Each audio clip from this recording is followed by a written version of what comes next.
So dito sila sir, from Zamboanga City sir. Yes. Yan. All the way from Zamboanga going to Makati.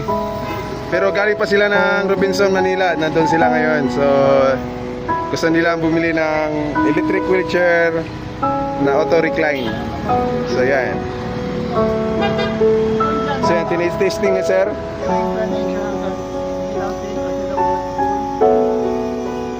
Yan, tinis-testing na yan. So yan yung pinaka-full niya. Opo, yan na po.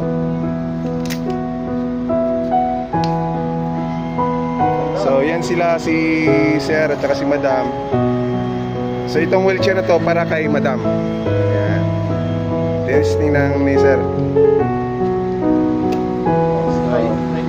Ito si madam. Ano po apelido nila ma'am? Ha? Wabina?